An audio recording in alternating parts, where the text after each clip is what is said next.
yang hanya 28%. Per tahun 2025 terjadi kenaikan yang signifikan di 38%. Salah satu penyebabnya juga ada kenaikan TPP dari Pergub pemerintah sebelumnya dan pengangkatan P3K. Selain dari itu, persentase belanja operasi pun bertambah di tahun 2025 ini menjadi 77% dari total pendapatan. Next. Selanjutnya saya persilahkan Gubernur Maluku Utara.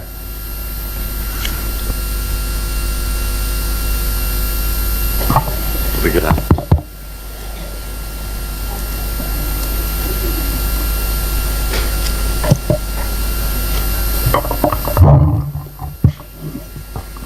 Selamat siang. Assalamualaikum warahmatullahi wabarakatuh. Salam sejahtera. Yang saya hormati pimpinan Komisi 2 DPR RI, yang saya hormati Ibu Wamendagri beserta jajarannya, yang saya hormati para gubernur, para bupati, wali kota yang hadir pada siang hari ini. Next. Ya, sebagai gambaran umum, Provinsi Maluku Utara dibentuk pada tahun 1999 dan terdiri dari 8 kabupaten dan 2 kota dengan jumlah desa 1063 dan kelurahan 118, total penduduk kurang lebih sekitar 1,3 juta dengan luas daratan 30% dan luas laut sekitar 70%. Next.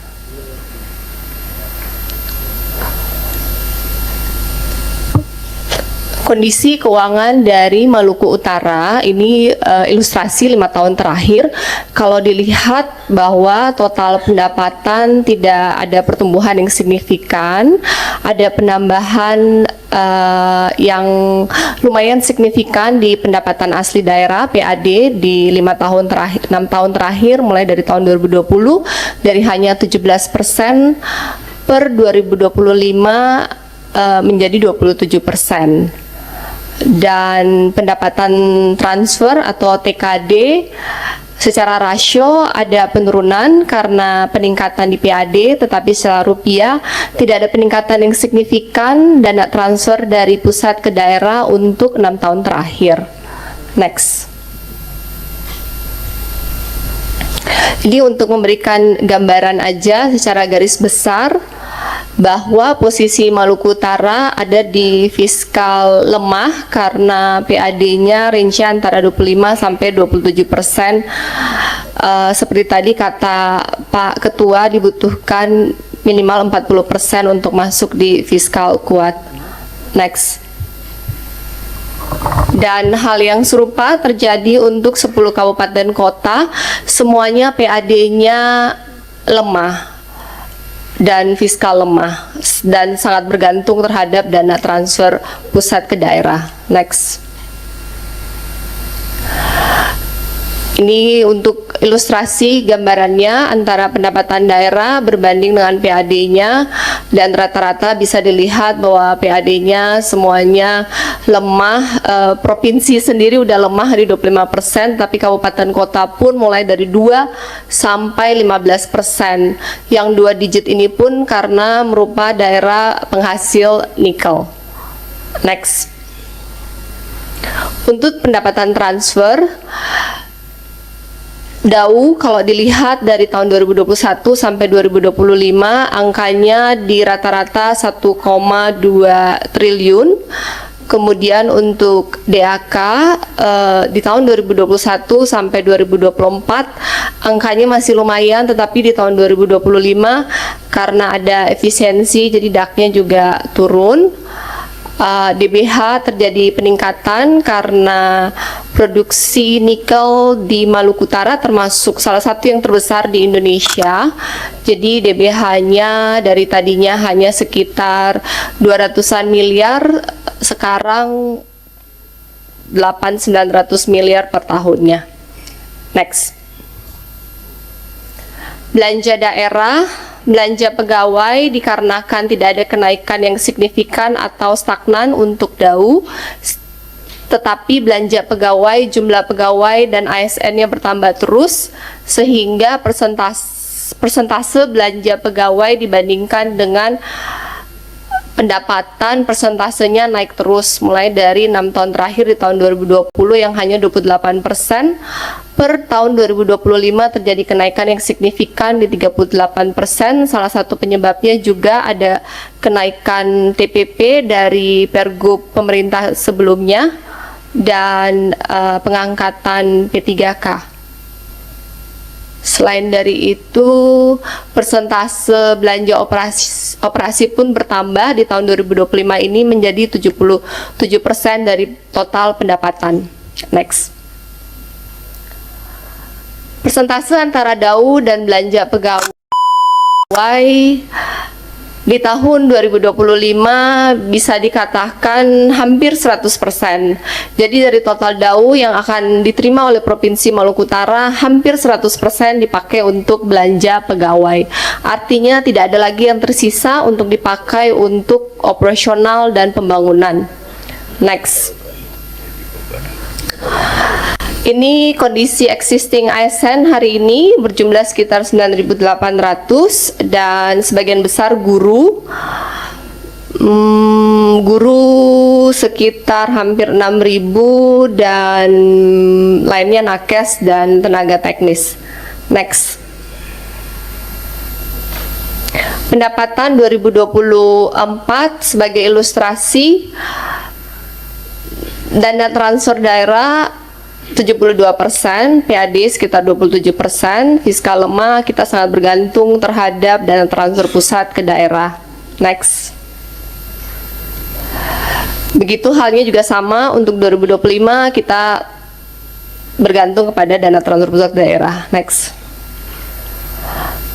Untuk belanja pegawai udah di 37% di tahun 2024, belanja modal hanya tersisa 17%, dan kalau kita lihat belanja jalan, irigasi, dan jaringan hanya di 300 miliar per tahun. Next. 2025 belanja modal sisa hampir 15% saja, belanja pegawainya menjadi naik di angka 49% karena ada penambahan jumlah ASN, dan belanja modal jalan, irigasi, dan jaringan turun menjadi 134 miliar karena ada pemotongan dari DAK PU sebesar 157 miliar dari efisiensi kemarin. Next. Ini kondisi jalan yang ada di Maluku Utara. Kita masih memiliki ruas jalan provinsi kurang lebih seperti ini sepanjang 1.200 km. Di luar ruas kabupaten kota masing-masing 300 sampai 500 km dari 10 kabupaten kota masing-masing. Ini menjadi salah satu PR bagi Provinsi Maluku Utara dan teriakan dari masyarakat Maluku Utara setiap harinya karena mereka tidak memiliki akses mobilisasi yang aman. Next. Dari data PU yang kami miliki dari 1.200 km dari ruas provinsi yang harus kami selesaikan dibutuhkan dana sekitar 3,6 triliun, dan jika dilihat rata-rata belanja modal dan jalan dengan APBD Provinsi Maluku Utara yang ada dibutuhkan 15 tahun. Itu pun jika kita menghitung inflasi dan kenaikan harga material maka mungkin dibutuhkan 20 sampai 25 tahun ke depan. Next.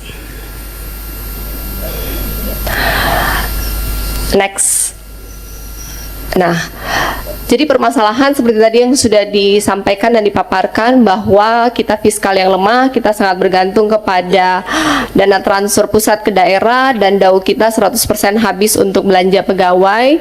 Kita murni hanya hidup dari operasional bergantung kepada PAD dan DBH.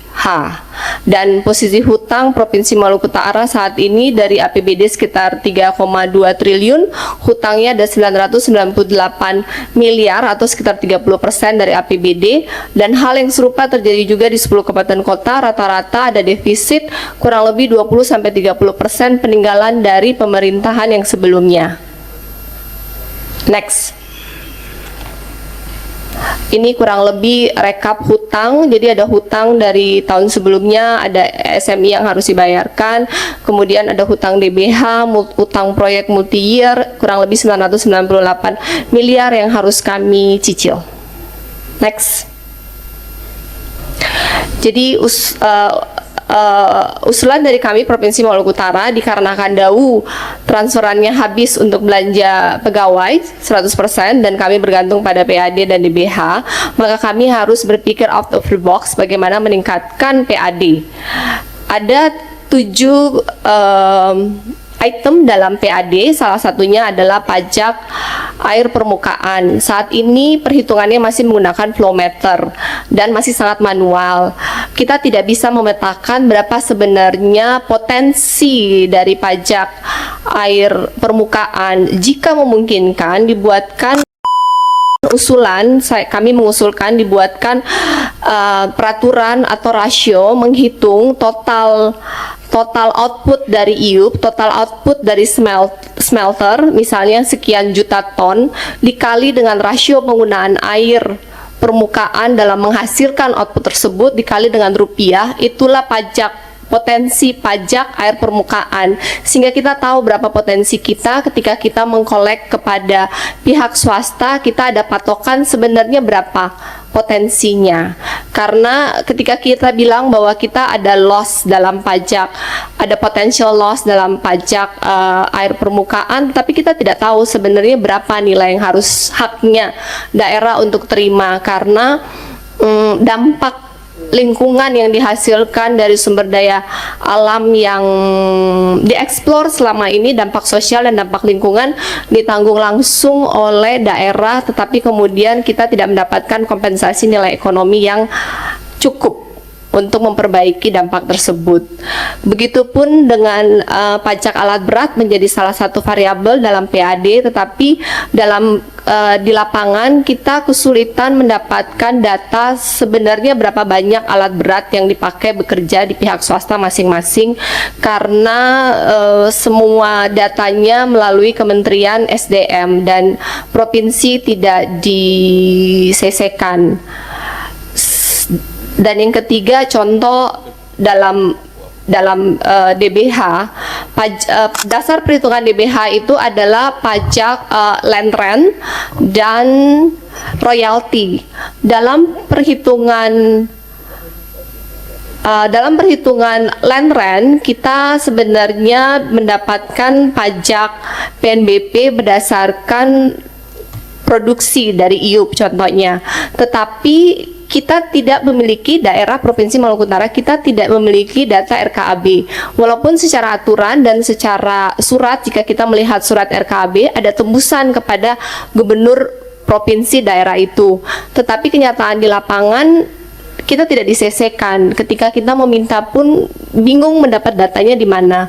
Mungkin di provinsi lain mendapatkannya, tetapi di Provinsi Maluku Utara, atau mungkin juga kesalahan dari ASN kami sebelumnya, tetapi saya ketika mencari data berapa total RKB yang ada di Maluku Utara per masing-masing pihak pemilik IUP, kami tidak memiliki data itu, sehingga kami tidak punya dasar untuk menghitung berapa sebenarnya potensi PNBP yang sebenarnya bisa dihasilkan.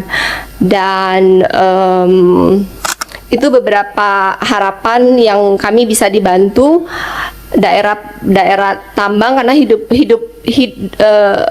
APBD kami bergantung hanya terhadap DBH dan PAD, tetapi kemudian kami mengalami keterbatasan dalam menghitung potensi sebenarnya yang kami harus dapatkan dari PAD. Sebagai contoh, jika boleh sharing, ada suatu pulau di Pasifik namanya Pulau Nauru. Di tahun 90-an sangat kaya dengan fosfat, tetapi dalam pemanfaatannya pada akhirnya sumber daya alam itu habis. Ketika sumber daya alam itu habis, yang tersisa hanya dampak lingkungan dan tidak terjadi diversifikasi ekonomi yang baik. Kami Maluku Utara tidak ingin terjadi seperti Nauru yang kedua. Kami tidak ingin sumber daya alam kami habis, karena pada akhirnya akan habis. Anggaplah 20 tahun dari sekarang. Dampak lingkungan ketika petani dan nelayan biasanya bisa hidup cukup menjadi petani dan nelayan. Faktanya sekarang di daerah lingkar tambang petani dan nelayan tidak bisa maksimal seperti dulu karena dampak lingkungan. Tetapi harapannya nikel bisa menjadi leverage, bisa menjadi digunakan untuk membangun fondasi ekonomi dan diversifikasi ekonomi. Diharapkan bisa memberikan jalan jembatan yang layak, fasilitas kesehatan dan pendidikan yang layak.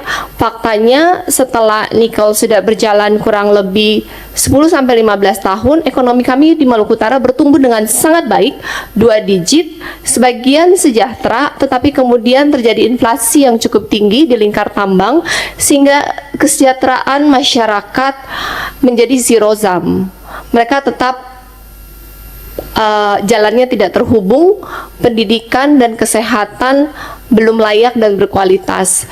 Jadi permintaan dari kami hanya menginginkan kompensasi ekonomi yang layak, mohon jalan, jembatan, pendidikan, kesehatan dilayakkan sesuai standar layak saja. Jadi ketika 10, 15, 20 tahun lagi sumber daya alamnya habis, di Maluku Utara sudah ada diversifikasi ekonomi di pertanian, di perikanan dengan skala economy of scale yang cukup besar yang bisa menggantikan PAD dan DBH yang dihasilkan oleh tambang, tetapi di sektor perikanan dan pertanian.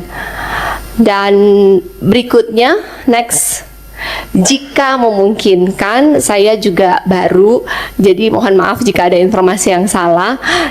Setahu saya, Dau saat ini perhitungannya, indikatornya itu masih daratan, jumlah penduduk, dan bagi kami yang jumlah penduduknya sedikit, luas daratannya sedikit, 70% luas lautan, dan luas lautan itu tidak dipakai sebagai indikator dalam menghitung Dau. Maka ya terlihat seperti tadi bahwa Dau kami habis hanya untuk belanja pegawai, tidak ada lagi ruang fiskal untuk melakukan pelayanan dasar atau pembangunan infrastruktur dasar.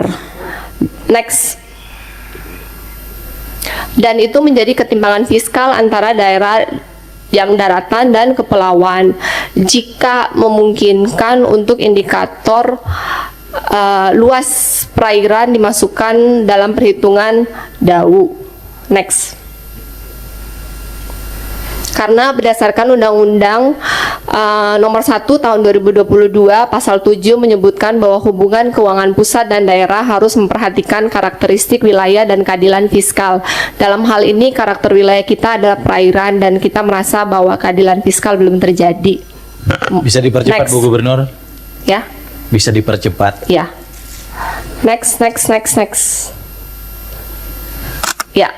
Dan terakhir adalah DOB Sofifi berdasarkan Prepres tahun 99 kita ditetapkan Sofifi menjadi ibu kota, tetapi kemudian statusnya saat ini masih kelurahan, sehingga kemudian ada kehubungan di daerah jika memungkinkan DOB untuk Sofifi. Itu saja, terima kasih. Terima kasih Bu Gubernur. Ibu yang paparan yang sulit senyum Pak Lutfi. Pak Lutfi tadi wajahnya, gesturnya beradu dengan saya. Kasihan, kata Pak Lutfi. Saya tidak paham apa maksud gestur Pak Lutfi itu. Tapi melihat data-data yang Bu Gubernur sampaikan, kami berterima kasih Bu. Karena itu pemerintah pusat dan DPR RI menjadi tahu. Dan hari ini media juga melihat bagaimana tidak mudah memimpin Maluku Utara dengan segala keterbatasan APBD yang ada, ketergantungan dengan pusat, punya potensi sumber daya alam ekonomi yang banyak, tapi kemudian pemanfaatan dan atau pengembalian kepada daerah sangat terbatas. Untuk Sofifi, Ibu, kami dengan Mendagri saat ini sedang concern untuk memberi kesempatan kepada Kementerian Dalam Negeri menyelesaikan PP tentang desain besar penataan otonomi daerah di Indonesia. Nanti kalau formulanya dalam PP ini selesai, karena ini udah 11 tahun, kita bukan apa, prioritas kita yang lain ini, karena moratorium dari 2013 itu sampai sekarang belum kita selesai. Ya saya tahu Pak, Sofifi itu ibu kota, mereka minta jadi kota karena sifatnya kecamatan. Dan yang kayak Sofifi itu bukan hanya di Maluku Utara, di Kalimantan Utara itu juga sampai sekarang bentuknya bukan kecamatan, malah kelurahan, namanya Tanjung Selor gitu. Jadi ya tidak ada larangan untuk menjadikan ibu kota itu levelnya kecamatan atau kelurahan, tapi secara umum levelnya tuh kota. Kira-kira gitu. Selanjutnya ini udah 1 jam lebih, baru 3 gubernur. Jadi kalau nanti yang lain menggunakan waktu yang sama, saya sediakan sholat zuhur, asar, maghrib, dan isya di tempat ini. Cuman makannya cuman sekali, makan siang gratis.